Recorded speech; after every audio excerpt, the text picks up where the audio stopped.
This is the May 24th, 2017 Sustainability Board meeting.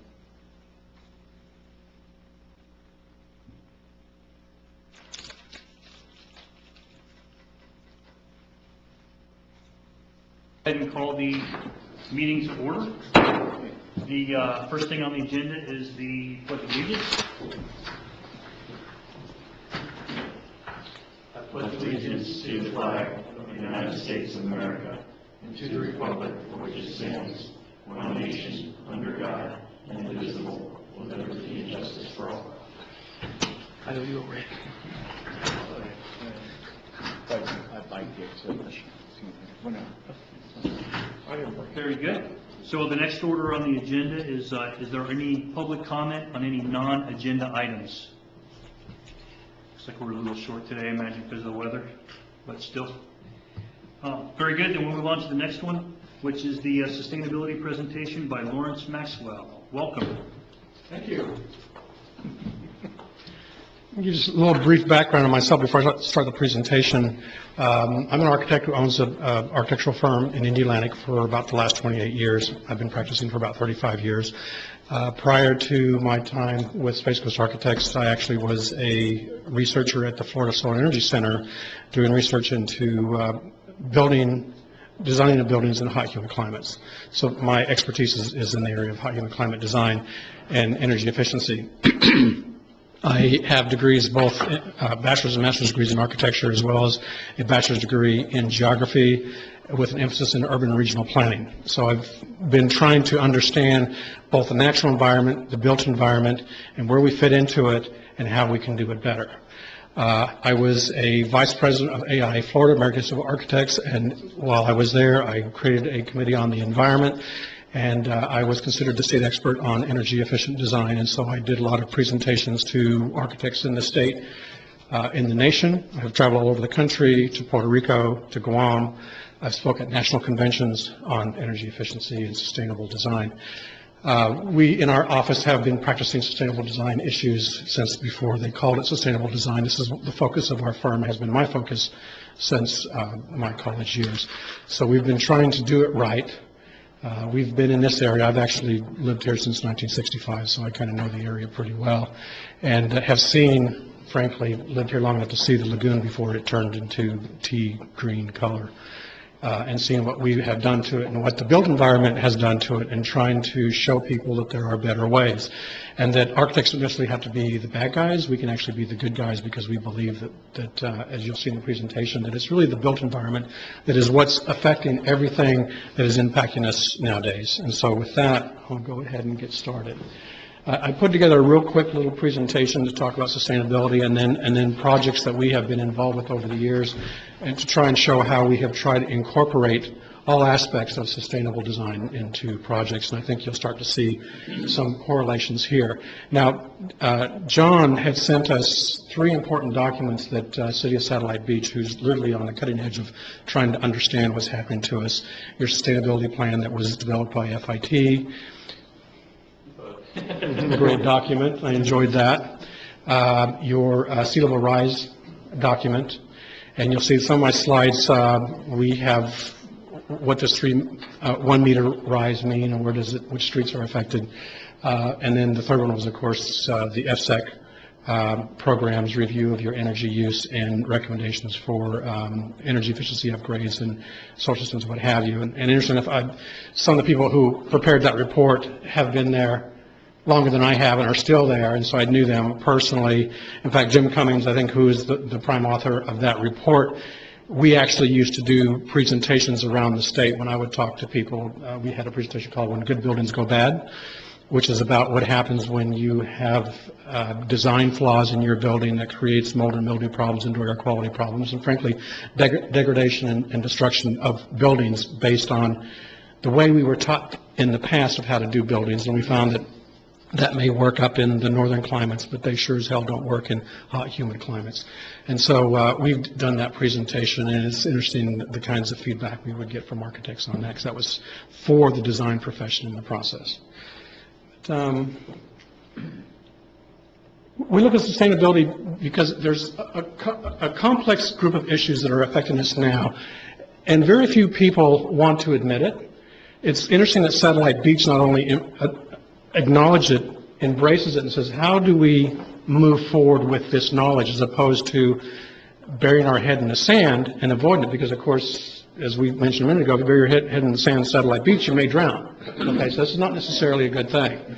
Okay, we're looking at, climate change and global warming, and I can say from personal fact, with my background in geography, I have yet to find anything that is in conflict with the concerns of global warming and the outcomes being sea level rise and how it affects coastal communities.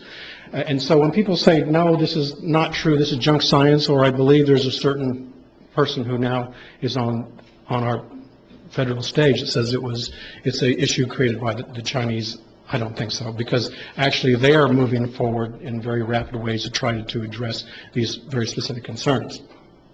We also look at resource use. We have diminishing resources, and so we have to go further afield. We have to go deeper, no pun intended, to get the resources we need to continue to move forward. The low fruit, if you will, the minerals and what have you that we could achieve very easily in the past, now we have to do, very serious mining, excavations and what have you to get these things.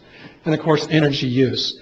In the past, our entire economy was based on how much and how rapidly could we consume energy, because the more energy we consume, the richer we are, and the richer we are is really the better that we are. That was the whole idea. But we realized that all these things that drove us as a country, drove us as an economy, and actually drove us as a world community are the very things that can come back and slap us very hard.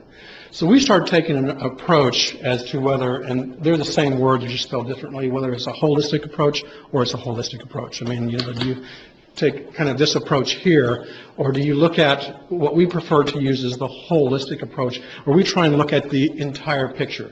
People are surprised, for example, that we get involved in the landscaping, the land use, the sewage treatment, the waste, all the different things that we try to incorporate into a design, which we call holistic design, as opposed to saying, I do the building, my engineer does the mechanical system. In fact, we literally were taught in school that you could design whatever you want to, anywhere you want to, and your mechanical engineer and electrical engineer will solve all of your faults.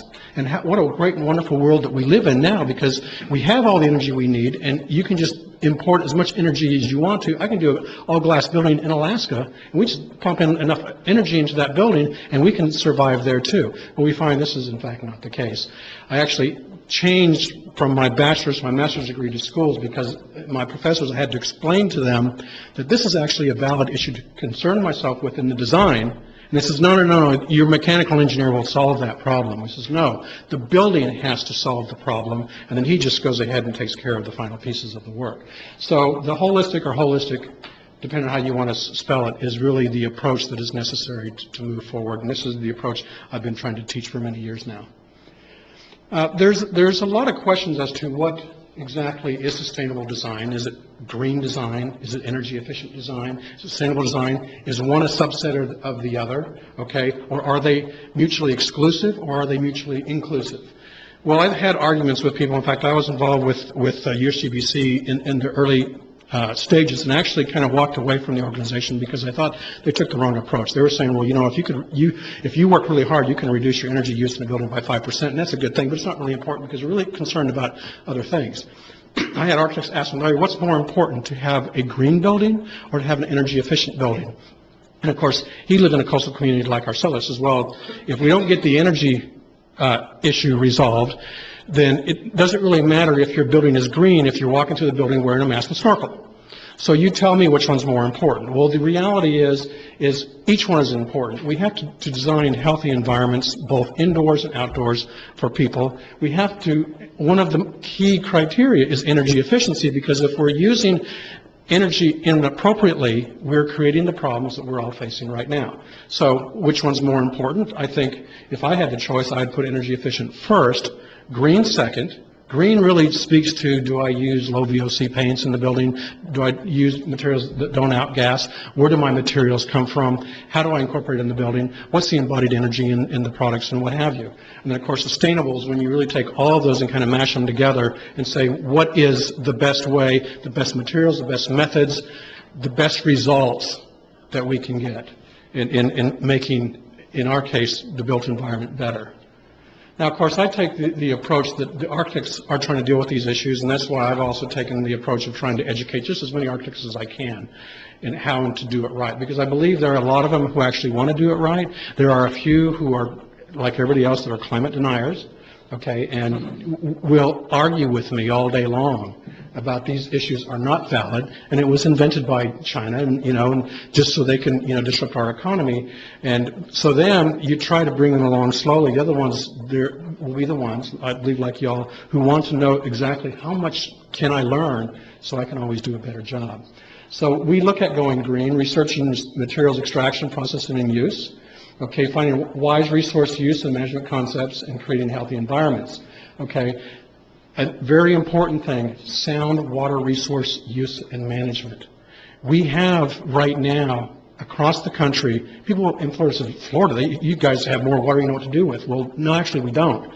We have a real problem. We have as much of a problem with water as they do in Phoenix, Arizona. Okay, even though we get a lot of rain, as we know, for example, the lagoon is brackish water, so we can't use it to drink or irrigate with. The ocean, we can't drink that. Okay, so it's like the old saying, water, water everywhere, not a drop to drink. And we continue to use water in such a way that every time we use water, we pollute even more of the water and make even less of the water available for reuse later on. So that becomes a very important criteria of what we're trying to do. And then, of course, it used to be a cradle to grave was the concept that was used. How do we use materials wisely through its lifespan? That, fortunately, has now been changed to a term of cradle to cradle. You look at materials, you use the best materials to begin with, and over their lifespan, you take care of them. Then in the end, if you have chosen wisely in the beginning, you can then recycle them and reuse them all over again, so it eliminates that whole extraction, processing, and reuse as before. Becoming more energy efficient. We found, and you'll see in some of the projects, that energy efficiency is actually a very easy thing. We have a school, and as it turns out, it's right here in Brevard County, which we'll show you, that was deemed to be the most energy efficient school in the state of Florida. And at the same time, we built it for less than half of the cost of Brevard County Public Schools being built at the same time, but we also had to build them to the exact same state educational facility standards as the rest of the schools. And so, no, it did not cost more to make it energy efficient. And as it turns out, the same things that we use to make it energy efficient is the same things that make the kids want to come to school. I've never heard a student or a teacher or an administrator say, I love to come to school because it's so damn energy efficient. In fact, I would argue at some point that if we could make better schools, and if it took twice as much energy to do it, you still do it that way, because at the end of the day, the education of the kids are the most important. But if we find that in the process we can actually reduce the energy use by 80% and not adding any cost to the building in the process, why would we not? And if at the same time it makes the educational experience more beneficial, more gratifying by using very simple concepts, why would we not? So becoming energy efficient actually becomes a very easy thing to do. Now, this is where my departure originally was with the USGBC, because they would say, well, if you can reduce by 5%, you're really pretty good. And the best you could ever hope for is to reduce the energy use of a building by 15%, and you can become LEED Gold. So LEED Gold. People ask me, can you do a LEED certified building? And I said, well, fortunately, as it turns out, Florida is just progressive enough that if you meet the requirements for site planning and site design and certain energy code related criteria, you actually exceed LEED certified, just by default. Okay, so that's not really a problem. I actually sat on the Florida Building Code, Energy Code Task Force for 7 years, and my position there was to be, I was frankly a thorn in a lot of people's sides, saying, no, it has to be this way. Okay, and when the building, when the building Home Builders Contractors Association says no, because this is not the way we do it, we says no, let me show you how to do this. It actually will cost you less money to do it this way. The way you're doing right now is just not the right way, period, so it should not be replicated at all. Okay, we got rid of square wheels a long time ago. You guys have to get rid of square wheels also. So becoming more sustainable is just to meet things naturally and renewably and to incorporate all the measures above in the design of new buildings. In fact, if you see the lower building down here, the reason I put it there is that's not a building of mine, but you'll see that between the two structures, they create a wind tunnel effect, so they actually have windmills that help provide some of the power to the buildings. And that's my point there was at some point, if you get innovative in your design approaches, you can solve a number of issues all at the same time. The problem is the building sector, and the question is why. This is a very interesting slide because as we find out, it's not transportation that's creating the bulk of the problem, it's actually buildings. Buildings consume about 49% of the energy that is used in the United States, both in their operation as well as their construction and demolition. Transportation, and if you've ever been, like, for example, in Orlando in rush hour, and you see it's bumper-to-bumper parking lot, and everybody's car is running, all the RCs are running, you go, think of all of the fuels being consumed, and we're not even going anywhere. That's still only 28% of the energy used in the country, and then, of course, the other 22% is industry. Now, it gets worse, though, because what happens is the energy that is used by the building sector, okay, is the largest contributor of CO2 emissions. And the reason for that is because about 85% of the energy consumed by buildings is electricity, and electricity in this country, as in most countries, is created by the most polluting energy sources, which is typically coal. Now, we know that our present new president is going to bring the coal industry back, hopefully not.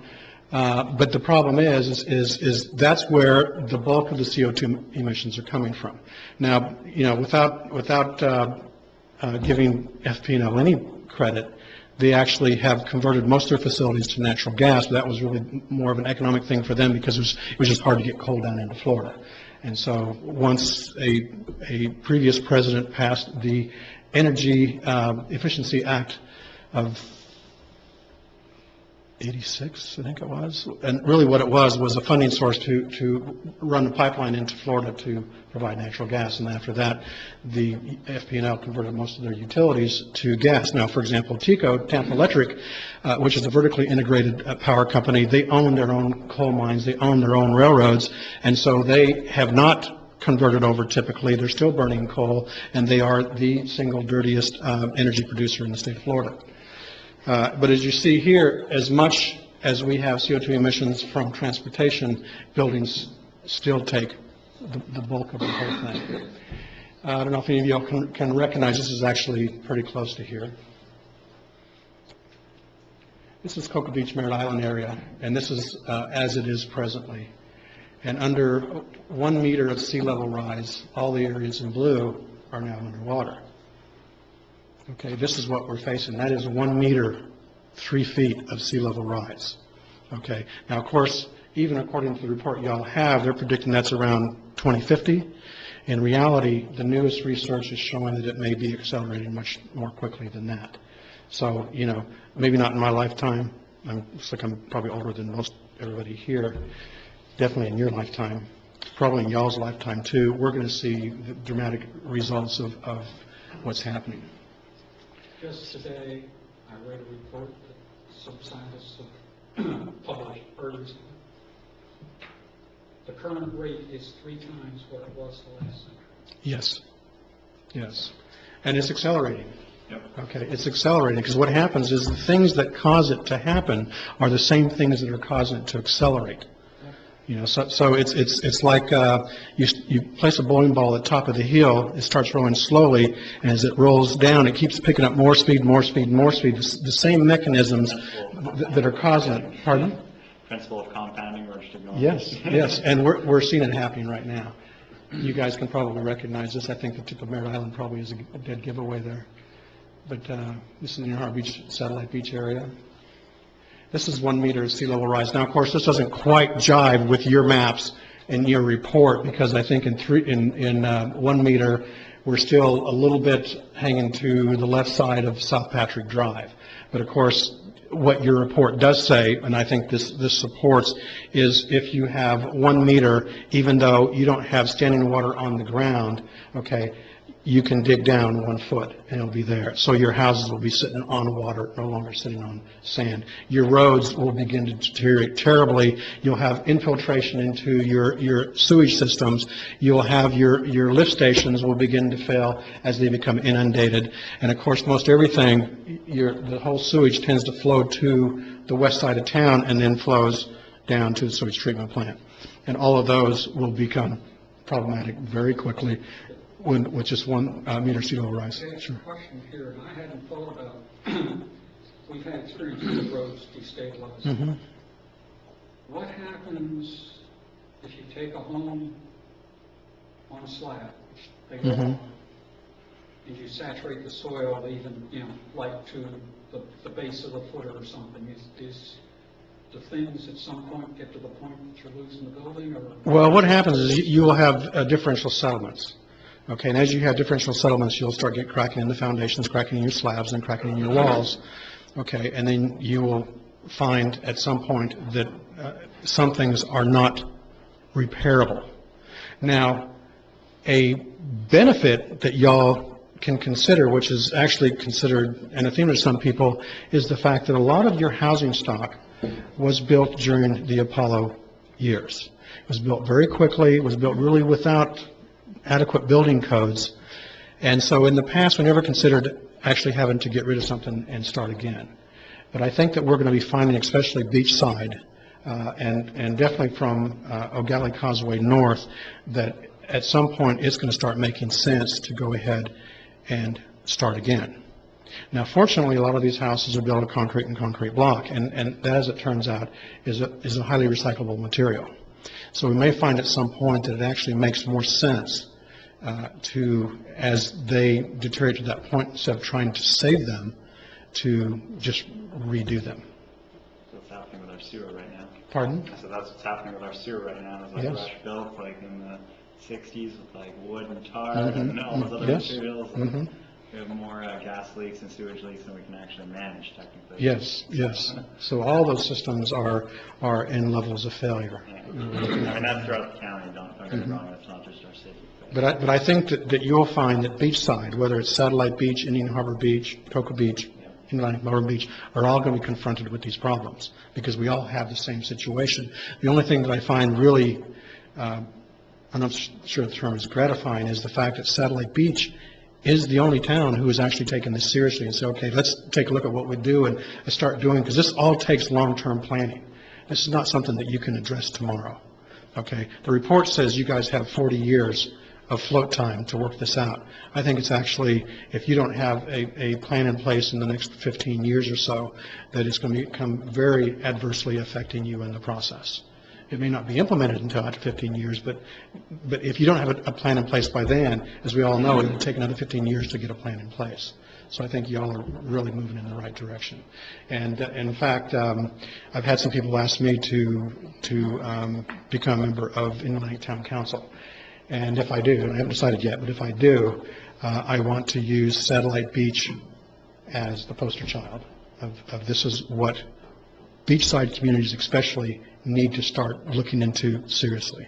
Because when I go to meetings down there, I keep hearing no, it's really not an issue. And so let's just go ahead and put our blinders on and ignore the whole thing, because it's a non-problem. Well, as we all know, if you get to be my age, I can say it's a non-problem, because before it really becomes serious, I'll probably be out of here. Okay, but all the rest of y'all, you've got a lot more time left on the clock, I suspect. So.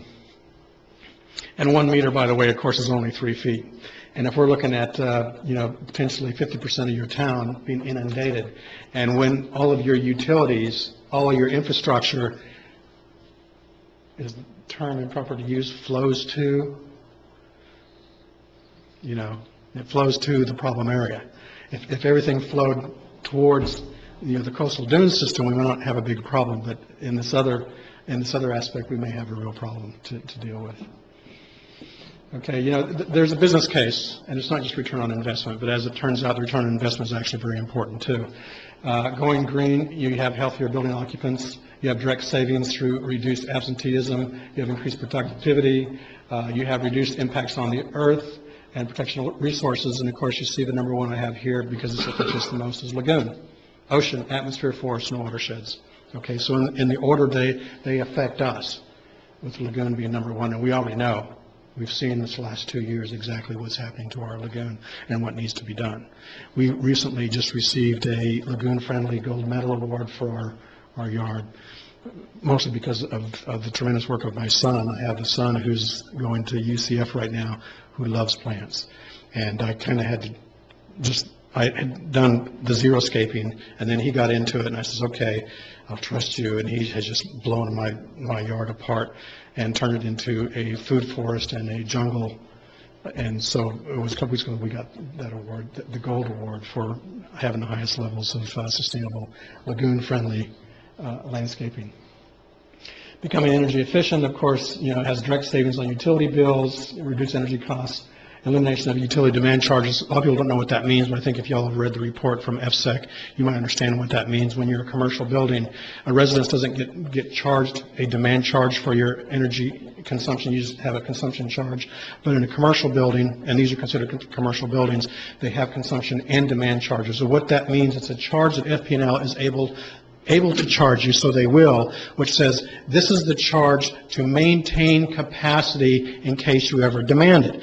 And that demand is set in any one 15-minute period in the month. You only have to set it once, and that demand is set for the entire month. It's a multiplier, as it turns out, of your consumption charge, and in many cases, in fact, in most cases on commercial buildings, the demand charge on your electric bill will actually exceed your consumption charge for the month. And it is set in one 15-minute period. In fact, the old meters, now they're all digital. The old meters, literally what they had was, on a commercial building, you had your meter with the little wheel spinning around, and you had a needle that sat in front of that spinning wheel. And any time you were demanding, like say the big chiller kicks on and just bumps it for a second, pushes that needle up. Well, the needle doesn't return back. When the guy came to read the meters, he would turn it back with his special little key for the next month. And then wherever it got bumped to, the highest point it got bumped to, any one 15-minute period in the month would set the demand charge. Now, with digital meters, of course, no one can mess with it, but they still like to charge you that because they're saying this is the charge for us to maintain the capacity in case you ever demand it. Now, for example, and I can't pronounce it, the Schechter, is that correct? The Schechter building, okay, I did get it right. Has a thermal storage system, which is a wonderful system, and what it does is allow you to generate your cooling at night with a time of use meter. So when you have a time of use meter and you have a demand management strategy such as your ICE system, what that allows you to do is FP&L has more generation capacity at night than they can sell.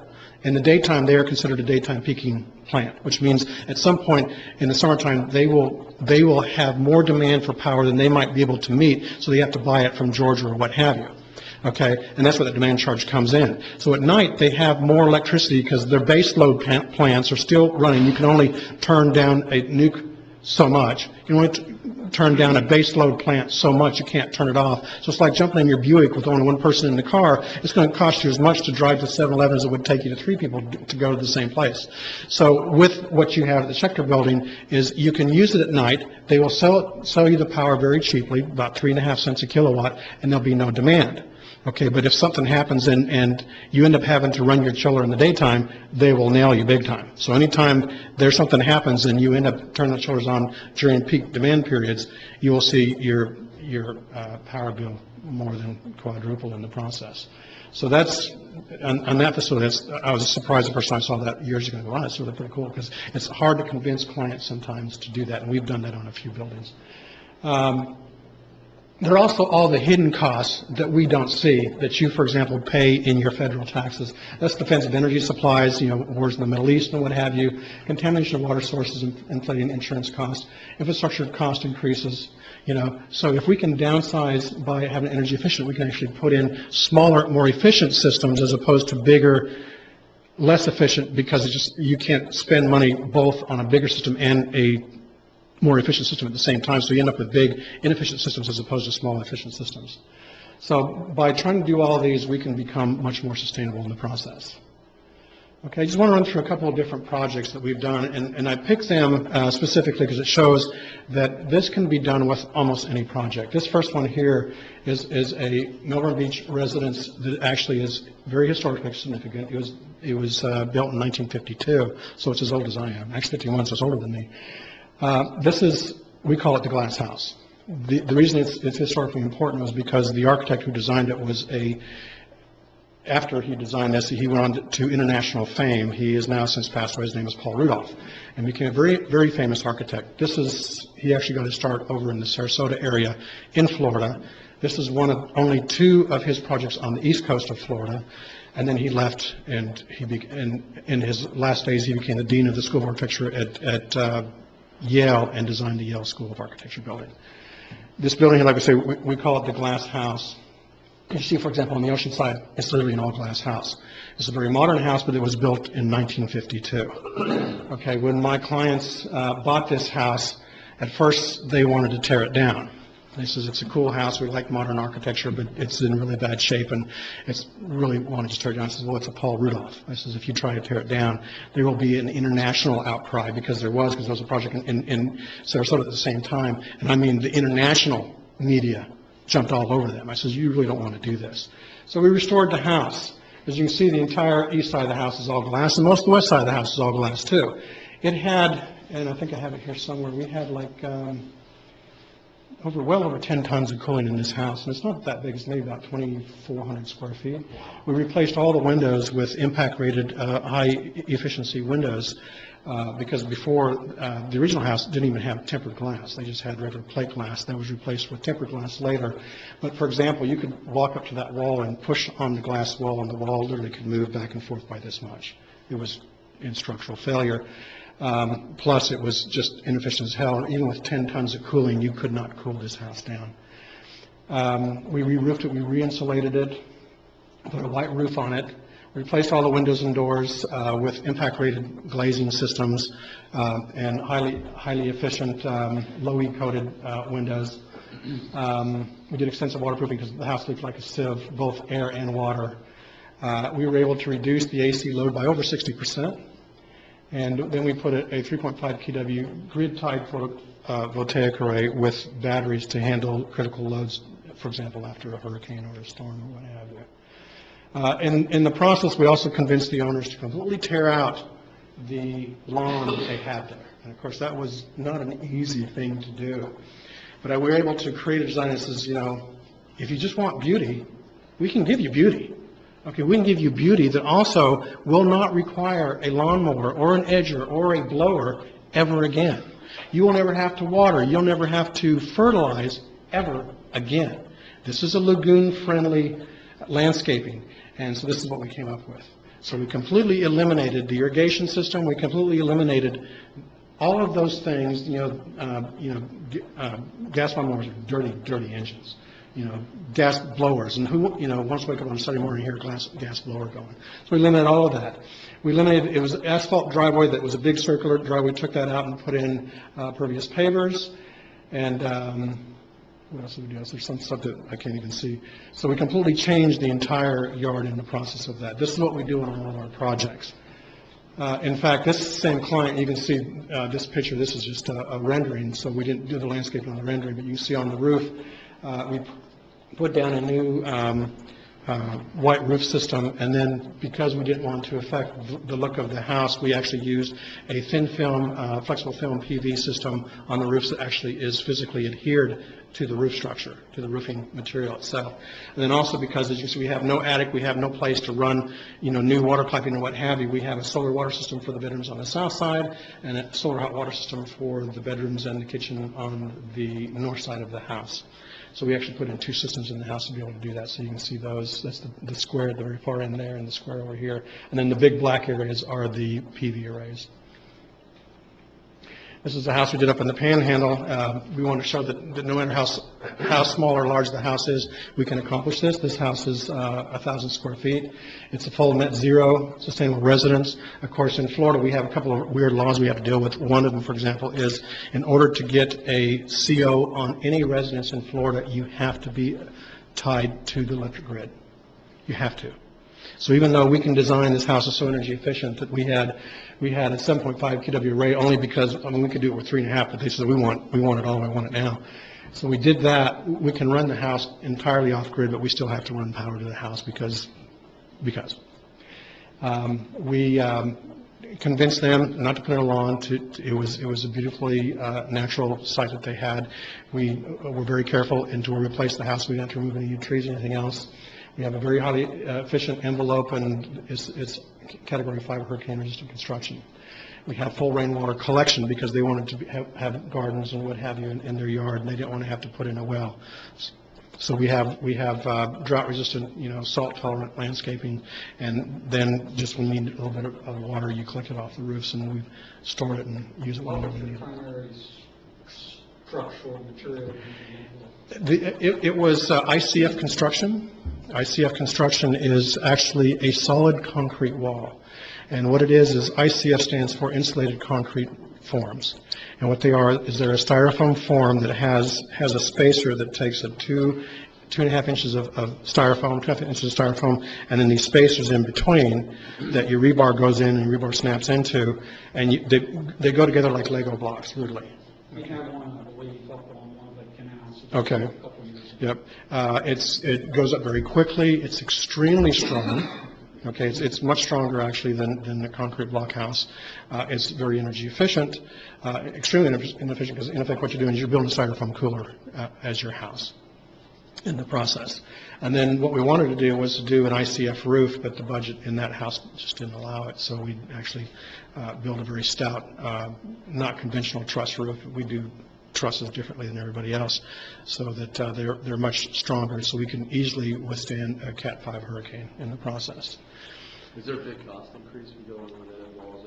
No, there's not. As it turns out, they're costing just about as much as CMU is now, because if you factor in all the costs, because with CMU you've got to fur and insulate, and you still got your tie beams and your downpours and what have you, this actually goes up quicker. Now what's happening, and we're combating it, is it's not new in the marketplace. It's been around for long enough. It's a well-established thing, but builders typically are the least motivated or at least acceptable to doing anything different than they've ever done.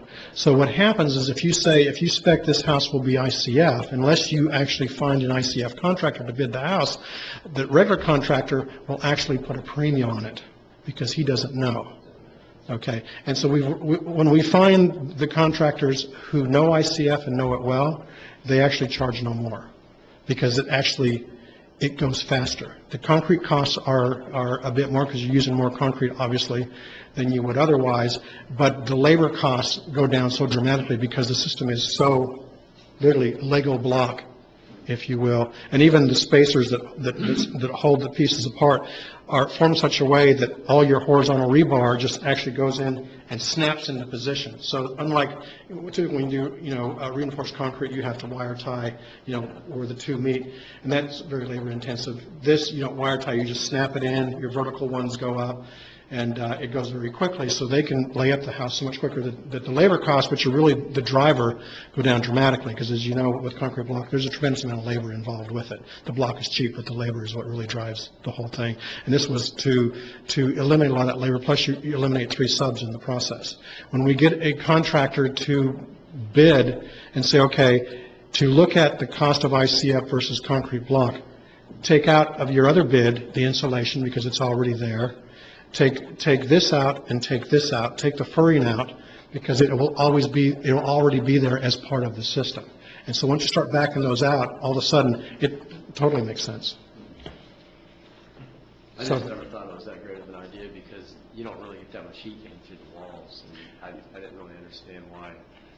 Well, we're looking at it more from the standpoint of the hurricane resistance. Right. Okay. In fact, one of the things we're looking at is one of the things I didn't like to do was to isolate the interior of the house from the mass of the material, whether it's concrete block or concrete. They actually have some manufacturers of ICF now that come out with this new system that's insulation on one side, and the other side is removable plywood. So it was first developed, for example, if you're doing, like, say, a hotel high-rise, and the elevator shafts have to be fire rated, so you couldn't have insulation inside the elevator shaft, or you'd have to come back and fire protect it. And they says, well, you know, that adds a step back in that we were trying to get rid of. So they came up with this new system. So once they stripped the form on the elevator shaft side, you now have a non-combustible fire shaft that the code requires. And we're looking at it from a different aspect, because we want the mass effect that we can get from that in the process. And believe it or not, you know, there was an argument in school as to whether, in hot, humid climates, whether a house, for example, should be considered low mass quick response or high mass slow response. Well, we've come to find out that the high mass house still performs better even in hot, humid climates, even though in the past, you know, like they were using the Texas examples as well. A low mass quick response means whatever the environment does, the house responds to it very quickly. Of course, mass can't deal with humidity, but we find, for example, in my house, we can easily go 8 months out of the year without any conditioning and be totally comfortable. So all my neighbors will have had the AC on for the last 4 months, and we finally closed it up a week ago. And we have, it's actually a combination. It's an old house that we added a second floor to. So the first floor is all high mass. Second floor is framed but highly insulated. But it's also designed to naturally ventilate. And of course, living, you know, beachside, you know, the ventilation is there if you're designed for it. But of course, houses aren't designed for natural ventilation. Just because you have a window doesn't mean you have a naturally ventilated house. You have to have the ability for air to be able to move in and back out. On your, get off track a little bit maybe, but your styrofoam plywood, isn't there a material you put on the inside that basically, I'm thinking like drywall, but wouldn't be drywall, basically, that's it. In other words, when you take off the plywood, you're left with a concrete face, correct? Yes, that's correct. Well, if that's finished well, I guess. Well, you have a couple of options. I mean, without digressing too far, you have a couple of options. One, you could go, for example, do a stucco skims coat on the inside. It's a little bit hard to hang pictures on, but you have all this mass. Okay, you'll see in a few minutes. It's more important, not so much in residences, but in other commercial buildings, like the school I was talking to you about, where we did exactly that, to leave the mass exposed on the interior, and in the process became not only a budget helper, if you will, but moderates the temperature in such a fantastic way that our HVAC system is a lot smaller and our HVAC loads are tremendously less than they would be otherwise. And the temperature extremes, or the lack of temperature extremes, I should say, within the facility is noticeable once you start to learn how this building works. You go, wow, you know, you don't have those spikes where the AC is rocketing in the afternoon trying to keep up with the load. And so we were able to downsize the equipment so much, we have a thermal storage system there, and go with the best of the best HVAC system in a school, still at 50% of the cost of the regular school. This is another house that we've done. I'm just showing you this hasn't been built yet. This was designed with ICF and designed to be entirely grid neutral. Of course, once again, we'll have to be tied to the grid. But the solar panels you see there are actually a system that we're trying to get installed on Bob's Bike's shop on O'Galley Boulevard next to the car wash. And it's a laminated glass panel so that when you look at underneath the underside, you actually can see the solar cells. You can see the light filtering through them. Because if you've ever seen the backside of a regular solar panel, they're not real attractive because they're not really made to be seen. And so this is, for example, what we're showing there. Now, how would that do as a roof on the house itself? Is there a reason not to do that? Well, they actually came out with a new system recently that would allow you to waterproof it, okay, because it goes into a glazing system similar to like what you have out front here. So the solar panels actually frame into the glazing system, so you could use it like a skylight if you wanted to. But in a house, you wouldn't want to, because you would still have, you know, the lack of thermal performance of a glass roof. Okay, you'd still have too much sun coming into your house that would drive your other loads, so it would be uncomfortable. But this, for example, that's an outdoor screen and covered porch. I'm a huge advocate of porches on the second floor. In fact, in our house, our major living spaces are on the second floor, and we have porches on the second floor, and we live on our porches. On these houses, if I could ask, I have no idea now what the per square foot cost is, you know, of just one of the houses. If you Mhm. built one here right now, you know, standard block construction versus one of these. I would say, well, the only difference with this, of course, is with this, we also have an ICF roof. And so that, of course, is more expensive than a conventional roof. But the nice thing about it, for example, is it is hurricane proof. It's a bunker, okay? And what's really cool is you will never have to re-roof again, ever. What protects the concrete on the top? Well, we have a number of different things we can use, and it's really just a paint coating that goes on the roof and waterproofs it. Okay, and you can add some plasticizers into the concrete to further protect the roof, and then we use fiber in it so that, you know, because concrete is, by definition, is a gray heavy material that cracks. Okay, nowadays we have a lot of systems that can prevent the cracking also, so we'll use fiber in the cement, and it's a belt and suspenders that we're looking at, that once we get this coating on the roof, then all you will ever have to do is go out there, you know, like every 3 years and maybe roll out another coating just to be sure it stays all nice and reflective and clean, because also that's our rainwater collection, and we can design these houses so that all your potable water can come off your roof also. And that's actually, we've been in some conversations with Brevard County and the City of Melbourne Utilities, and we thought we were going to get a lot of resistance, and actually they're very intrigued. We haven't been able to move forward on the project yet because we can't find a client who's willing to take that risk. But they're very much willing to work with us to make that happen. Now, of course, one of the problems we find too is the first thing I ask is, well, what about the sewer charge? Because, of course, your sewer charge is really just a multiplier of your water bill, because you can't meter sewage. It says, well, you know, if we let you use your own water, but you're hooked up to the sewer system because we're trying to get rid of, you know, septic systems, how do we bill you? Okay, and so we haven't come to terms on that one yet, because it's all about the revenue at the end of the day. So, You haven't found a way to, in other words, you're still having to use the central sewage as opposed to handling it. well, yes, and that's a whole other discussion that we've been looking into heavily too. In fact, I'll show you a project in a minute that has to do exactly that. That off the grid too. Take that off the grid too, because I mean, that really goes back to, and actually it's not that difficult. And that goes back to like what you mentioned about what do we do when our utility systems become inundated and we find there's no good solution for replacing them, because if the ground is saturated, what do you do? Because right now what you have is you gravity feed from your house to a lift station, and then once you're in a lift station, you have two types of lift stations. One's called a force feed, and one's called a gravity lift station. In a force feed, you start pumping under pressure all the way to the sewage treatment plant. So at that point, that system can't leak in or out. Okay, but typically what we have here is you gravity feed from your house to a lift station. That lift station literally lifts it back up, and then it gravity feeds down to the next one, lifts it back up, gravity feeds down to the next one, all the way to the sewage treatment plant. And with those pipes aren't built to the same standard because they're not pressurized systems.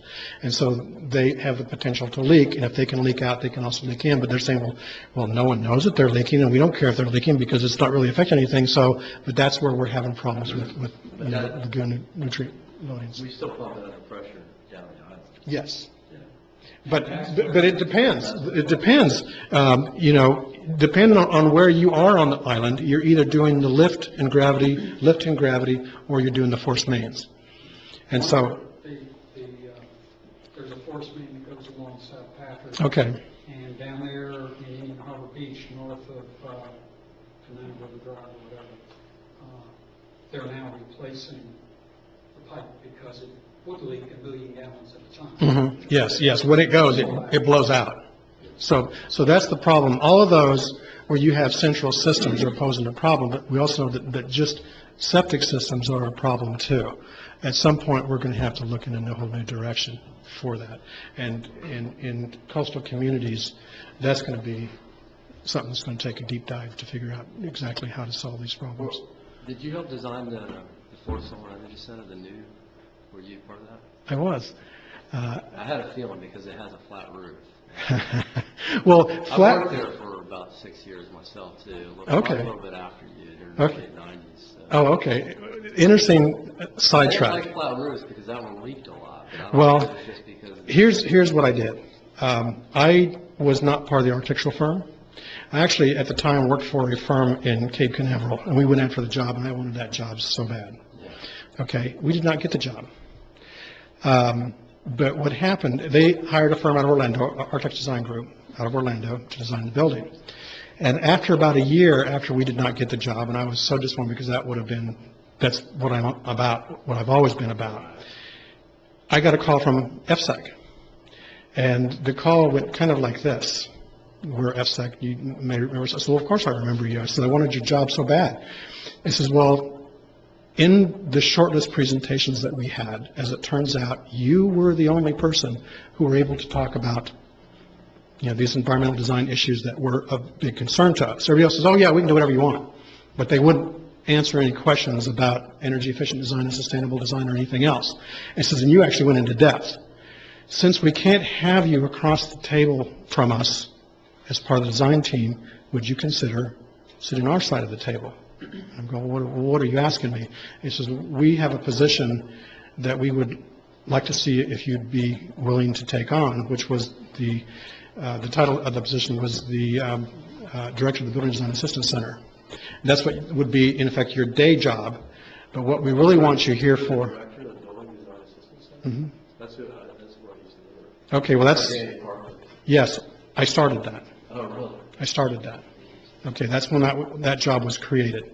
And my job was to just research hot human climate design, okay, provide consulting to architects and engineers throughout the state of Florida, okay, and help them through this process with ADG, who, as it turns out, did not know what they were doing.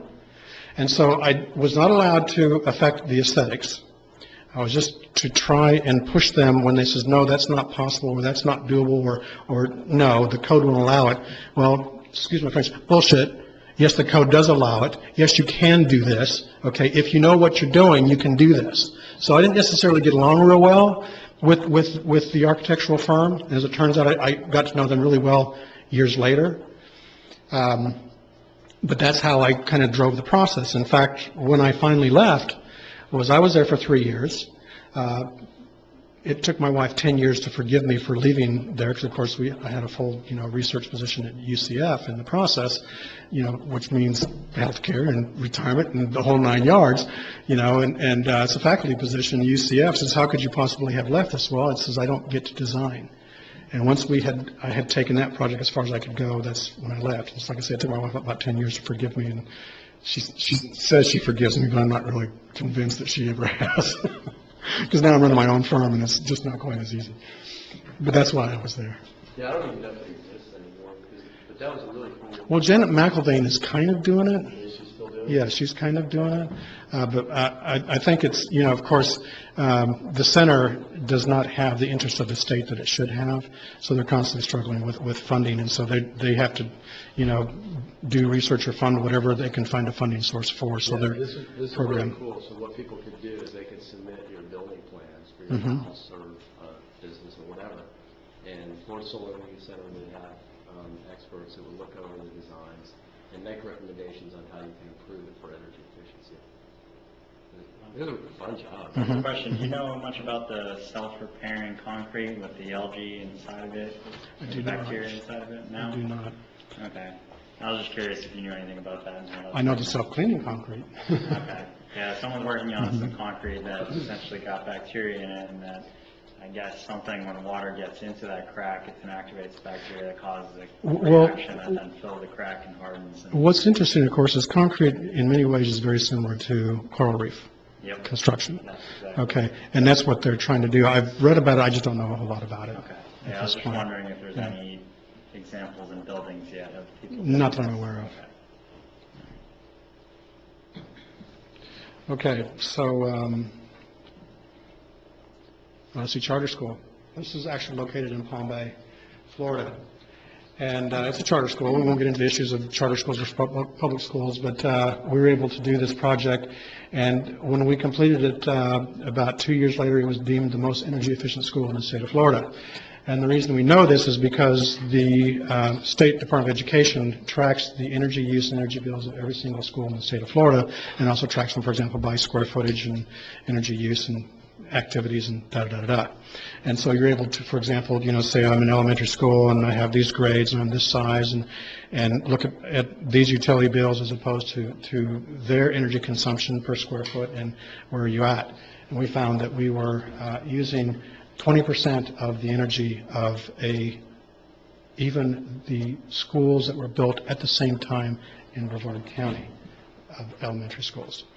20%? We were using 20%. And the funny thing was that the school kept saying, and we've reduced our energy use by 20%. And so I was in a presentation with them, and they go, in fact, it was at a national convention, they were presenting, I says, no, not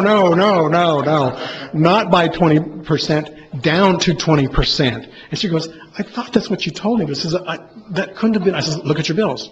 Look at your bills. And then look at the schools in Brevard County.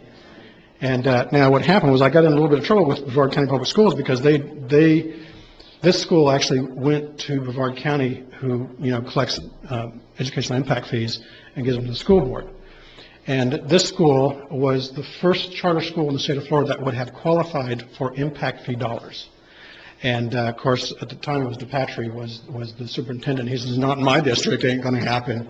Okay, because then he didn't want to go to his superintendent's meetings and have the other superintendents of the state say, well, how did you let this happen in Brevard County? So he wasn't going to let it happen.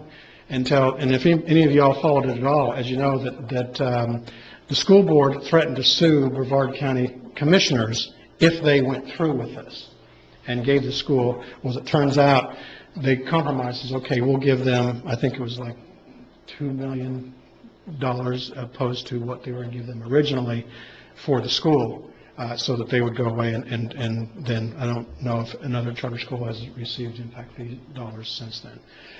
But so in the process, we were doing a bunch of work for Brevard County Public Schools, but of course they stated that Brevard County Public Schools knows better than anybody else how to do schools, and so we're going to do it our way. And even though they were actually looking at this, reviewing it to be the new prototype for Brevard County, once this impact fee thing came through, I had 3 contracts canceled on me, and the review stopped, and we've never done any work since for Brevard County Public Schools, unfortunately. But anyway, in 2008, we received, I have a nice, beautiful plaque on my wall in my office from Governor Charlie Crist, and the Cabinet awarded us the Sustainable Florida Green Buildings Best Practice Award for the school. In 2009, US EPA High Performance Buildings, it's similar to Energy Star for high performance buildings. We scored the highest in the country at the time, 95 out of 100. We would have scored 100 because the building was actually designed to take PV onto the roof of the building too, but we couldn't find a funding source for it. We actually tried to fund it during the Obama administration when he had these energy efficiency grants given to the states.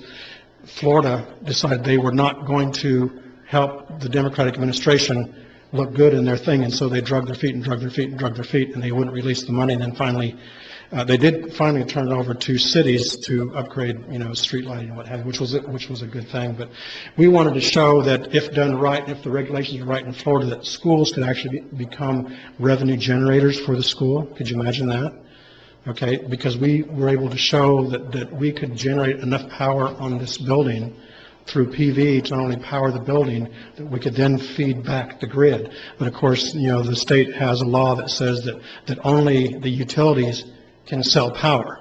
So you can be what they call net zero, where you produce really no more than you consume throughout the year, even though you do it at different times of the day, but you really can't produce more and actually make money off of it. And so we're trying to get those laws changed. At wholesale cost, okay, which is like 3 cents a kilowatt, okay, but they'll charge you 11, 12 cents when you pull it off the grid. But what it is still at the end of the day, the way the law reads is you really can't sell back more than you're going to purchase back, okay? Oh, I see what you're saying. So that's what net zero really truly means. At the end of the year, theoretically, the books would balance out. You haven't sold more than you've bought, and so, they might give you a check for $10, okay, if you've put more on than you've taken off, it's really going to be as close to zero as possible. Did you use a lot of daylight in that building? It's all daylight. That's what it's all about. That's what I wanted to get to in just a minute, because that's really what it's about. And then, of course, in 2010, we received the Sustainable Florida Green School Award, best in the state. Here's the four elevations. You can see the third one down is the north side. This is a typical wing. We call this is a finger school, as we call it, because we have a central core and then the classroom wings. And so all classrooms are daylit, both with, I'm not sure if we know how to make this work.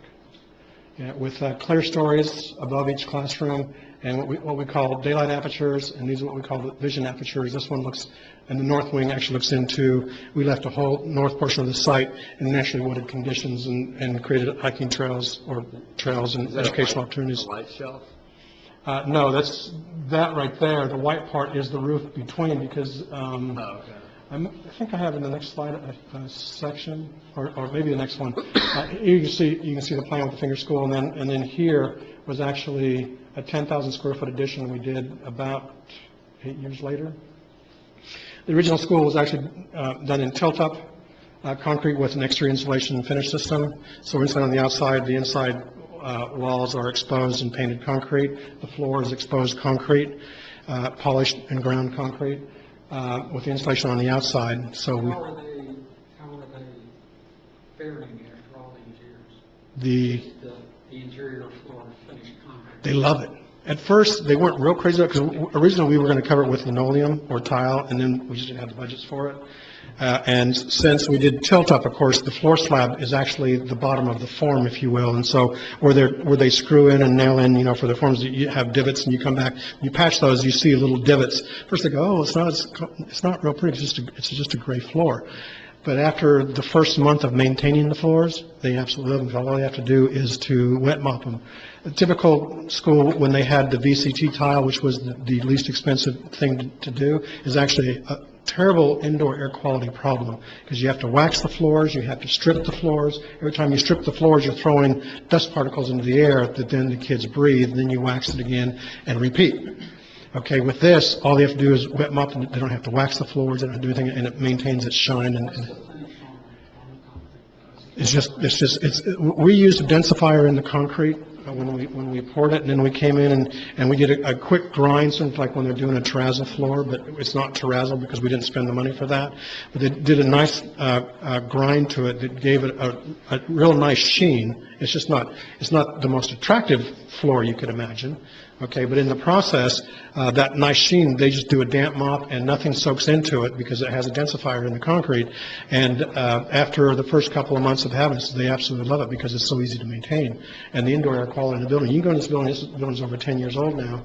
You can go into the building and of course, people go to elementary schools, little sweaty kids, it gets stinky in the school. Well, it's really not the stinky little kids, it's indoor air quality problems because of poor HVAC systems and the maintenance requirements. This school will still smell as fresh as the first day they acquired the school. Because the other thing we did too, similar to the Schechter building, we have a thermal storage and a chilled water system. We circulate water around the building. We actually have air handlers in each wing and 2 other places. They're dual air handlers. One, it piggybacks on top of the other. That's strictly an outside makeup air unit. All it does is bring in the air that's necessary and precondition it, pre-dehumidify it, and then dump it to the main air handler that gets distributed along with the recirculated air that's in the building, okay, which is so much better and so much higher quality. And also we use, similar to the recommendations of your thing there, we have CO2 sensors in the building to monitor the air quality, and we only bring air into the building when the CO2 sensor says that we have to have it. Otherwise, ASHRAE even says that you can either, all of our codes are either prescriptive, let me get this right, they're prescriptive or they're performance-based, okay? We always go performance. So there's Okay. other options besides just so many air. Yes. Under a prescriptive method, okay, whether it's a building code for your house, whatever, you either do this much insulation or you do something else that is equal to or better than. Okay, when it comes to, for example, ventilating in buildings, you can go to prescriptive method. That means that even though the school building is empty, if you just have your damper, just keep bringing in air. and dump it in the main air handler and just keep going, okay? When you go with the performance method, we say, okay, we maintain indoor air quality, we maintain energy efficiency, okay? When the canary in the coal mine, which is the CO2 sensor, says these levels are rising a bit, it goes ahead and ramps up the outside makeup air units, which is on each air handler, and brings in the air, preconditions it. All of the air handlers are variable frequency drives. All of the circulation pumps are variable frequency drives. That was one of the recommendations. This is, I think, at Schechter, your pumps are constant velocity pumps. Your air handlers are variable frequency. And they're saying they should be, the pumps should be VFDs also, because they'll be so much more, they're more expensive, but they pay for themselves within 2 years, sometimes even less than that. And so in this case, we use the performance method. We even had some battles with some of the people on the charter school board who wanted to do like the public schools and just do individual PTAC units in each classroom. First cost, cheap way to go. What's PTAC? They're packaged terminal AC units. Okay, so it's like, you know, you have the compressor in the unit, you have the air handler in the unit fails, you take the whole unit out and you bring in a whole new box. Like you see in a hotel and you... Yes, that's an example of a cheap PTAC. Okay, and we says, no, we're not doing this. I says, in fact, I says, even with my limited budget, I says, I'm going to cut down on, and you never hear an architect say this, on my aesthetics, because we are not going to cut down on the energy efficiency and the indoor air quality of the student environment, period. We're not going to do it. And we had to go round and round and round and round. And I finally told the end of the day, I says, if I give you the building you asked for, okay, in the budget that you've given me, and I met every one of your programmatic requirements, why are you trying to dictate to me what HVAC system I put in my building? Okay. And they go, well, God, you're right.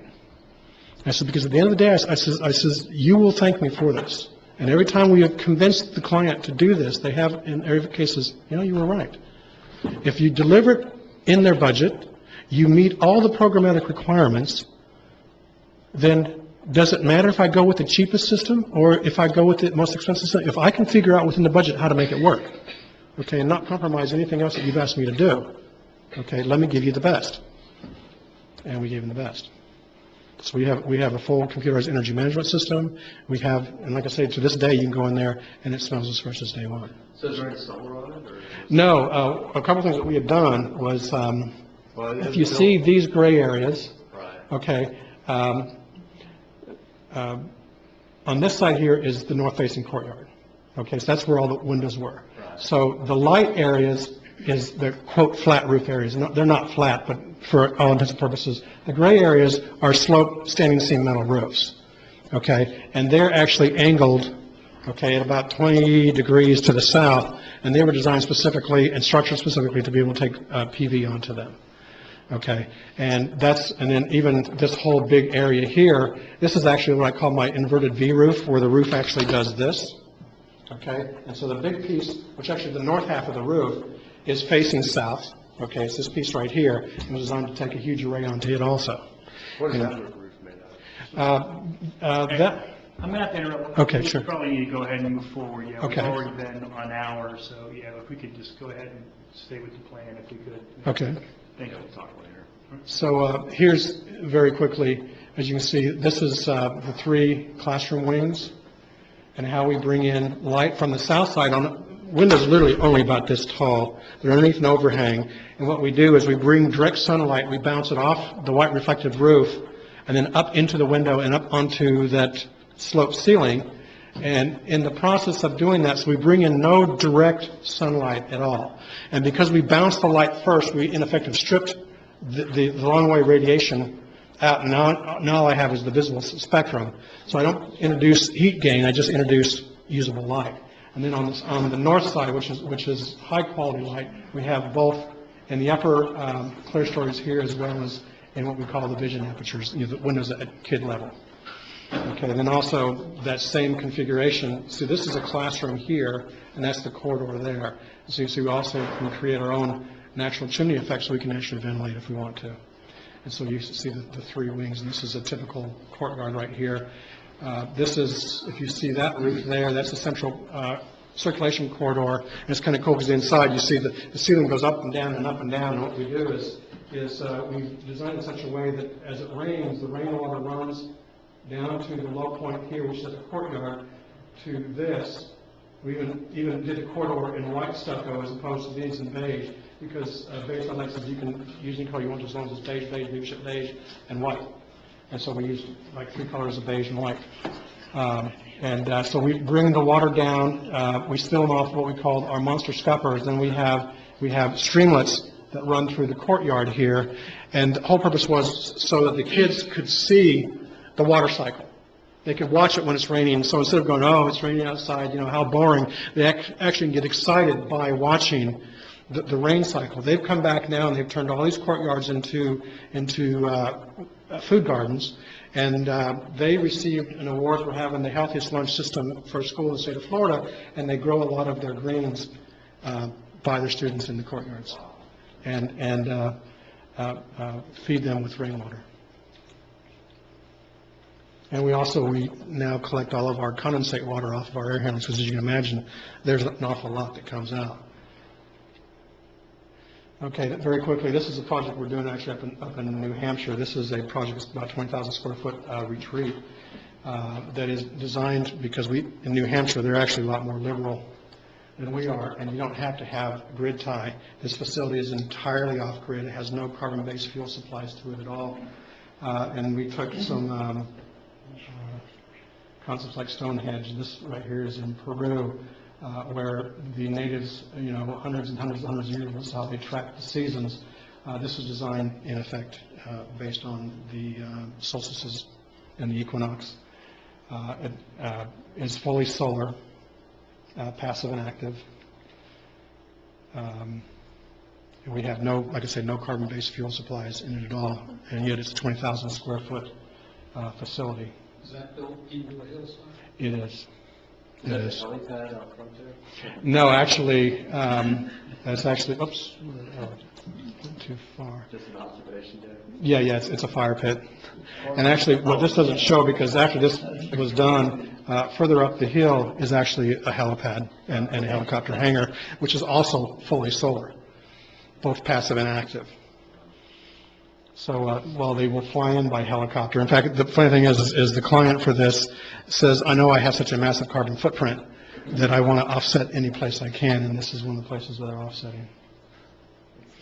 And in this, we do all rainwater collection. We have to provide all the water for the facility.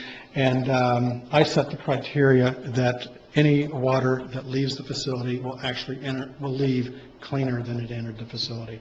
So we have all on-site sewage treatment, water treatment in this facility. We have winter gardens in here, so they, even in the wintertime, because they're way up on the top of the mountain, they can grow fresh vegetables in the atrium. And so we call it the Sundial House. And yeah, you're right. This is located below the ridge because there's some brutally cold winds that come blowing in from Canada, because they're pretty close to the Canadian border, and they literally just come right over the top and just keep on going and don't affect us. We've sat there on just brutally cold days and was amazed. You walk, you know, another 50 feet up the slope, and it's just frigid cold. And right just below the slope, you're staying nice and you're opening your jacket. That house is built now? No, we're hoping to have that built in the next couple of years. This was a project that we were hoping for. We were trying to convince the owner of that corporation to move some of their corporate facilities to the Melbourne area. So we designed this. This is, we can do you a completely net zero building. So we designed this concept here. You can see this is the south side of the, oh, I keep doing that, don't I? The south side is sloped and is a major array. The roof is actually roof patios and gardens for the employees to go up there and enjoy, and we have it shaded with these upper PV canopies, and of course they're on US 1, and so we wanted to maximize the views to Indian River from that. Unfortunately, we have not as yet convinced them to move their facilities to Florida. And then this is a project just to show, I'm trying to show you, there's no project that can't be done. This was a project in Melbourne, in old downtown Melbourne. It's a historic building that was built in the 1920s. The client had bought it and wanted to turn it into, it's two-story, two tenant spaces, one on the first floor, one on the second floor, but they wanted it to be a carbon-neutral building. And, but they didn't have quite enough roof space, but they did have, and it's kind of hard to see here, but right on the side here is a courtyard between them and the next building. And so we proposed to do a solar array across the roof and across the courtyard so we could shade the courtyard, make it a nice outdoor amenity to the employees, and use that same panel, which is like that right there. It's called a Lumos panel, that allows light to filter through the courtyard, but shades it so it doesn't get quite so hot up there. Unfortunately, as we got deeply into the building, we found that the building was in full structural failure, and they stopped the project and sold the building. So whoever bought it has a piece of work cut out to do. So this was a little disappointing because we had actually taken it to the city of Melbourne because we had to go to their downtown architectural district, and we weren't sure they were going to allow us to do this because, you know, it's not historically accurate. They absolutely loved it, and we got permission to do this. And one of the things we did too, just to show you this, let's see, keep doing it down there. This is actually the south side of the building right here, and there was all these existing windows on there. So what we proposed to do, and then this is actually an alleyway that runs back, it's actually right next to ABI's parking lot. We proposed to use those same translucent solar panels, just laminated glass, frameless glass panels, and mount them about 6 inches off the wall in front of the window so they could still get natural ventilation in the times when they want to open the windows, and light would filter through the PV. Okay, so it's in effect, it's like a glass hurricane shutter, in effect. So we can get light, we can get daylight in the building, we can get natural ventilation in the building, and that same device is actually providing power to the building too. So we thought that would be kind of a unique application of solar too, because we wanted to showcase and show people that, you know, these things are possible and they're not ugly, because I keep hearing, I'd like to do solar, but, you know, they're ugly, aren't they? Well, they can be, and we can work real hard, and if that's what your criteria is, we can get you there, but we think we can actually make an interesting architectural statement in the process. Pardon? Frame or? It was actually a poured concrete building. But I think what happened was that back in the day, when they did this was before the City of Melbourne had a city water supply, there was no well on site. So we think they were probably mixing their concrete using water out of the river, and all the rebar inside the concrete had corroded. And as you know, for like comes on the beach, what happens is as they corrode, they expand and they fall off the concrete. And the building, as we pulled off walls, the previous owners had just covered everything up, and the building was just falling apart. And we'd find rebar that should have been this thick that was thinner than this right here. It was just, the rebar was gone, and the walls were falling off. It was, unfortunately, it was not a good situation. And we think that's probably what was happening, because all the rebar was just rusting everywhere. So we think they probably used salt water. And that was a real problem. For example, that was done, you know, like the hotels that were done up in St. Augustine back in the day, they used beach sand, and they used, you know, the available water supply, as it turns out, you know, had a lot of chlorides in it and creates real problems over time. And then, of course, you all are familiar with this one here. This was a project for our client. We didn't do the building, but what we did was the client had acquired this building. It was to be 2 3-story townhouses.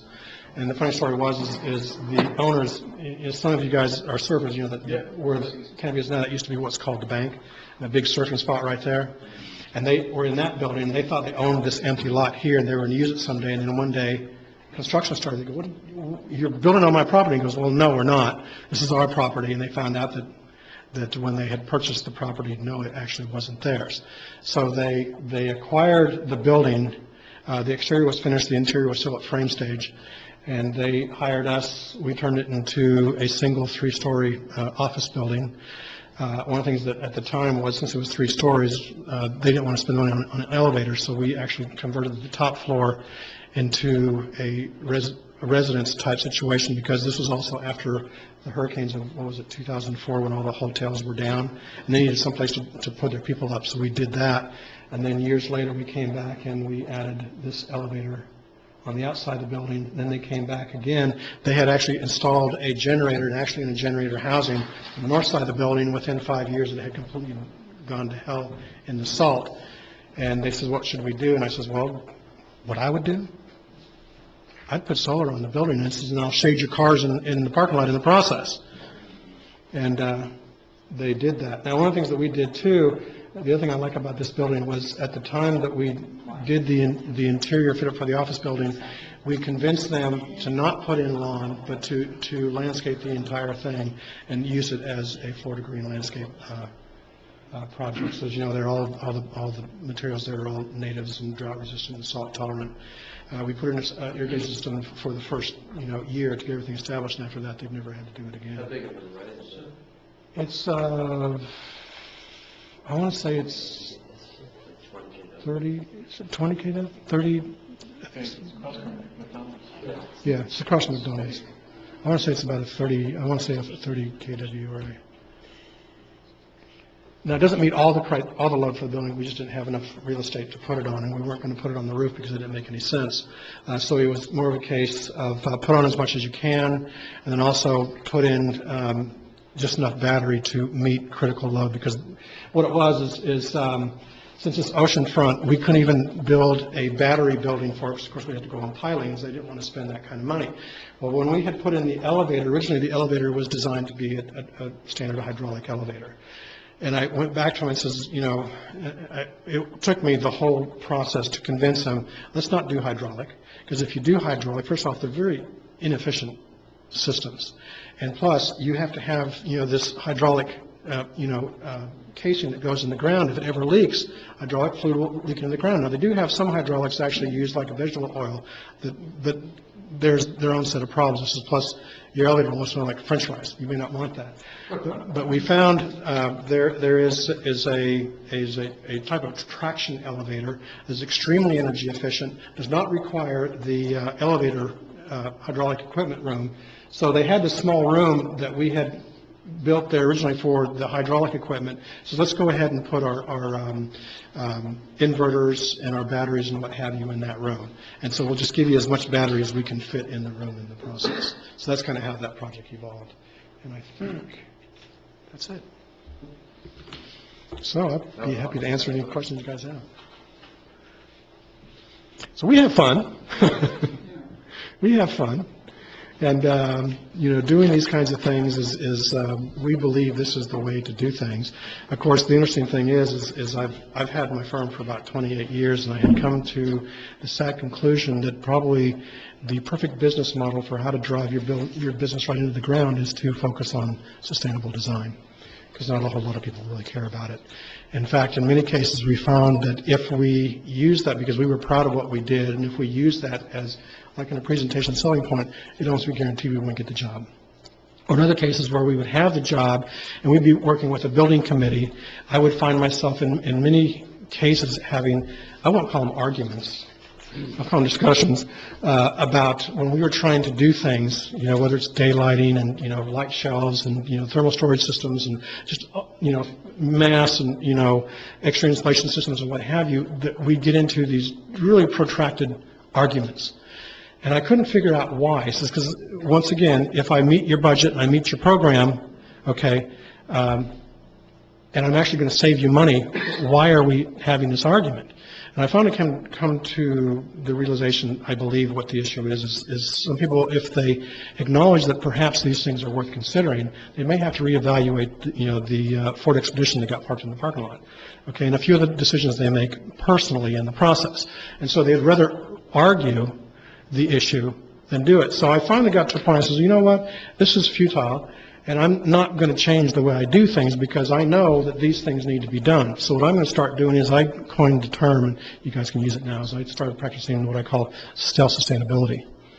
That means I'm going to do it anyway, okay? I'm going to incorporate it in your building. I'm not going to talk about it until we have that. The grand openings are always fun, especially on big building, schools and what have you, because then you get to walk around, people, because they're seeing all the things they wanted to see. And you go, and by the way, and see this right here, and they walk in the classroom, wow, this classroom is wonderful, look at all the light in here. And someone will say, well, that probably costs us more energy, doesn't it? I says, well, no, actually, that's how we're saving so much energy. And you start explaining the whole thing to them, all of a sudden, you finally have them. Okay, and you've captured them. But for example, on RDC Charter School, the single biggest validation of what we do is when they found that the kids actually, are you ready for this? The kids actually like to come to school. They like to come to school. And as soon as you have a kid who wants to come to school, they're going to learn. And that's the whole thing. When I first moved here in '65, I went to about a week at Delora, okay, because Hoover Junior High School was still being built, and it was going to open right after Christmas. We moved here just before Christmas. So I went to Delora for about a week, and then after Christmas, Hoover opened. So I went to the very first class of Hoover Junior High School. Okay, and that's 1960, January 1966, okay? My kids have all gone to Atlantic Elementary and Hoover Junior High School. Atlantic Elementary is an old school, old finger school that has been upgraded with AC and what have you now, but it has windows and daylight in the classrooms and what have you. My oldest son, as I use an example, he was doing wonderfully in Atlantic Elementary School. He went to junior high school and fell flat on his face. And so I got called into, the math teacher was the one that he was really having issues with. I can understand too, because I met the guy, but that's another story. But anyway, I went to the classroom to meet with him and have this parent-teacher conference with the math teacher, who was very upset with my son. And I got there, he was late for the meeting. And Brevard County Public Schools actually does a very good job of maintaining their schools. They're very clean, they're well painted, they're maintained well. I'll give that to them. But I'm sitting in this classroom, of course, Hoover is one of the presidential schools. They were designed, in the early 60s, and they're all over the county, and they're called presidential schools because they're always named after a president. Hoover, Johnson, all of those. Yes, and what it is they were the new schools. They're designed to be air-conditioned. They have no windows, because the other nice thing about air conditioning is now you get rid of the windows so you can have the kids' total, complete, undivided attention, and so then I can just fill you full of this knowledge. Well, the absolute opposite happens. Yes, I was sitting in the classroom waiting for them, and now, of course, as an architect, I evaluate buildings whether I want to or not. And I was sitting in that classroom, and I realized what the problem was. The walls were literally closing in on me. It was claustrophobic in this classroom. And like I say, it was nice and clean. The floors are clean. The walls are nicely painted. It was well maintained. But I just sat there, and I found myself actually doing this. And he comes in there, and by the time he finally got in there, I was like ready to kill the guy. And I said, I think I know what the problem is here. Okay, and so that convinced me, because I had the same problem when I hit that school. Okay, I'd gone to a daylight old, oh, it's horrible. And so, yes, they truly do. And so what happened was, even the research finally showed that when you give kids windows and daylighting, they actually learn better than in these closed windowless environments. Okay, what happens is your body is searching for nature's cues. The cloud moving across the sun, the change in daylight levels all throughout the day, your body's looking for that, and your body needs that, okay, to set its own rhythms. And when you're separated from that and all you have is fluorescent light fixtures, your body is missing a very important cue that it needs. And that's where all these problems were coming from. And that's why kids don't want to go to those schools. They hate going to those schools, but they love going to the schools that are fully daylit. And you saw, for example, like on the north wing at Odyssey, they actually look out into this entire area that was left fully natural condition. In fact, when we got the site, it was kind of cool, because they got all those canals they dug in Palm Bay way back in the day. As it turns out, this site was where one of the spoils piles had been left from back in the day, right smack dab in the middle of the site. Well, we were able to get Bayside Lakes to donate the property to the school. They said, but you can't have the dirt. We want the dirt, because, of course, dirt has a lot of value to it. And I said, okay, fine, no problem, you can have your dirt. And so what they did was they came in there and they hauled all the dirt off site. And so right in the middle of the site, where the school wants to go anyway, is this site that had been heavily impacted in the past. The cool thing is what they had done was, the site was now pre-compacted. It's what we call overburdening. It's one way to compact site, is just you dump a lot of dirt and let it there for a couple of years, and just the way the dirt compacts the ground, and then you take the dirt off, and the ground you're going to build on is now all compacted. You don't have to run rollers over anything else, and it's compacted. I don't have one single crack in the floor of that building. And so you can have your dirt. So we put the building where the impacts were, and the rest of the natural forest that was still there, we can, they want to take it. So we got, no, schools, you have to get rid of trees. I said, no, you don't want to get rid of the trees. You want to get rid of the palmettos. You want to get rid of any of this stuff. Leave it here. And now they have trails that go all through the woods, and they have signs and explaining to the kids. And that's one of the biggest things that the kids like, is because they go into little nature things and collect their leaf specimens and bug specimens and all that kind of stuff. And now, it's one of the things that they're proudest of is that, and in the process, there's no maintenance on it either. and there's no water, and there's no irrigation, there's no lawnmowers. They don't have to do any of that to about a third of their site. So, Thank you, Larry. you're welcome. Yeah, We're good? pretty good. Yeah. Thank you. Yeah, All right. good information. Thank you. All right then, so I guess we'll, this was a lot of great information. It went a little longer, I think, than what we thought, but it was great information. Do we want to talk about maybe tabling some of these agenda items for next week, or do you want to try and walk through all of them at this point? My staff update will be quick. I can do Okay. it pretty quick. Okay, well, the next one was going to be becoming the Tree City. Do we want to move that for? Dave, We can move that to next. Sure. Okay, do that. And then this is the staff update? Okay. The staff update for sustainability for this week is finalizing the RFP for the solar. We have the two new interns, Zach and Asif, are officially on board. Great. And they're helping me work on the solar RFP, finishing that up. We're going to cut the list down, I think, from the original 462, almost 500 possible people that might be solar companies or solar manufacturers or solar entities of some sort or another that were on our list of potential solar companies, down to a smaller number, more manageable number of, I think, 60. So that we can actually email them and get a hold of them, because looking at the list of over 400, not all of them had readily available emails or contact information. Some of them just, have the... Some of them do like pools. Yeah, some do pools and some do other things. But again, those 60 came from a list of the top 30 for 30 in the last 3 years. So those will be the main focus of our contact, getting out to them. However, it is still open to everyone, and we are going to put it in the paper and all that. As soon as Lenore gets back next week, we'll get with her to go ahead and push that forward. It's also going to get approved and finalized at the end of next week. So, Where's the solar going again? Right here? right here, right above your head.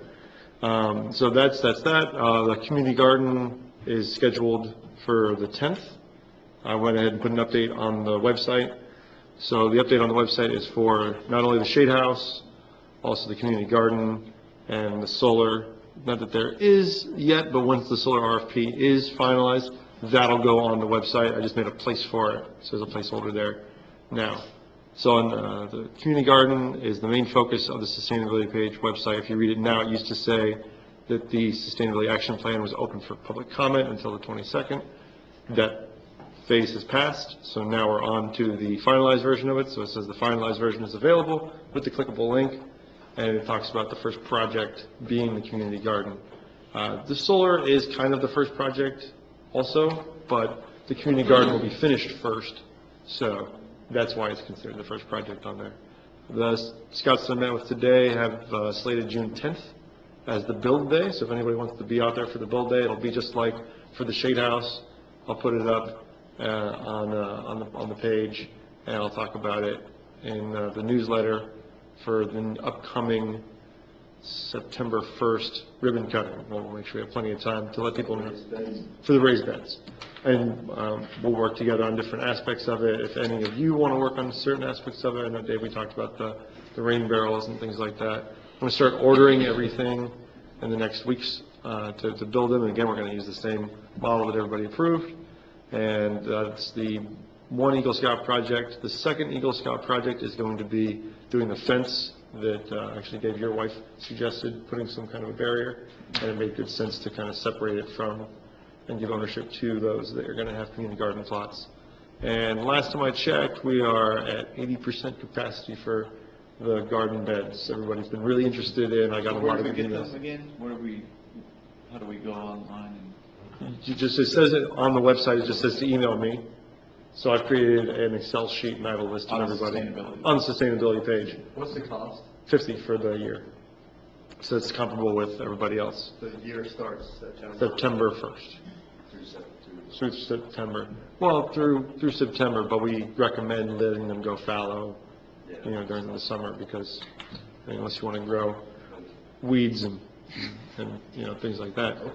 Okra, yeah, you could grow some We okra. just got it done up. So that's those two projects.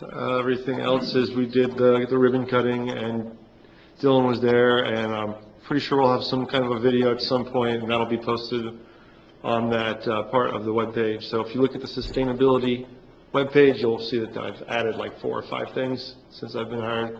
Each of them are all the different projects, and each of them has a clickable link that brings us to either to the YouTube videos or the Facebook page of KBB in the case of the Shade House and Balance for Earth. And the video, like the Bad Houses, has a video. Everything's going to have this kind of video component. The last thing that I've been working on, well, one of the last things I've been working on was the NEP grant cycle was just open, and I created a project to vegetate DeSoto's drainage basin. So the swales, well, not the swales, but the green spaces in the middle of DeSoto, the medians, they could be enhanced.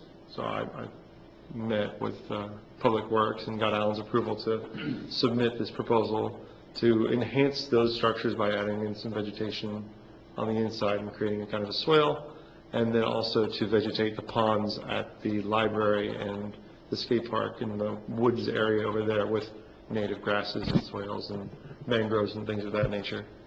So that project, if it gets approved, we'll find out hopefully before September, so that when we finish the solar RFP. What's that? I think there was only a month turnaround, right? I have to present June 1st. So I know I present June 1st. I don't know, maybe it is. I'm pretty sure that they announced them only a month turnaround. Oh, well then good. Then I'll have good news for you guys soon, hopefully.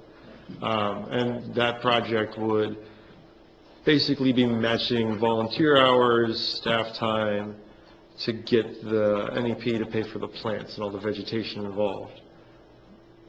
We would have a video component, as discussed with Dylan and Balance for Earth, and the whole goal of that, again, is to educate people about stormwater, so that everybody understands that we may live on a barrier island, but it is very connected to the lagoon, and even if you don't see it, the exfiltration piping that exists of a mere couple feet beneath the surface is playing a big role, and these ponds are playing a big role. So that'll be educational material in the form of door hangers, and that project, like I said, I'll let you know more about. But other than that, I passed ICS 100 class today, which took me 2 tries. So getting more and more involved with the first responder and other things like that as well, so that the sustainability aspect of what we do will reach into other things. But I think that's pretty much it. Yeah, the sustainability action plan again is online, and it's available and functional, and I think the only thing that we haven't done to it is the code on the front page that we would. Yep, that's it, the QR code. The QR code is something that we'll work on, you know, but it's not make it or break it for the project. Cool. So with that, I yield my time. All right, great, thanks. Thanks for the update. The next agenda item is the project updates from the board members. Is there any? Put mine on the next. Okay, we'll table over. Does anybody have any updates they'd like to make for tonight? Like I said, we table it, we can table face it. Okay. Then we'll move on to the next item. This is the discuss take action on chair and vice chair positions. I know there was some discussion about. I suggest deferring until we get a have a full board. Okay. And I discussed with Julie earlier today. I think once Lenore gets back, we'll talk with Lenore and see if she has a list Yeah. or anything like. Maybe a waiting list. There may be a waiting list. And if so, I'll bring that and present that next. Okay. Sounds reasonable. Meetings for members. If Josh is gone. Someone fills the spot.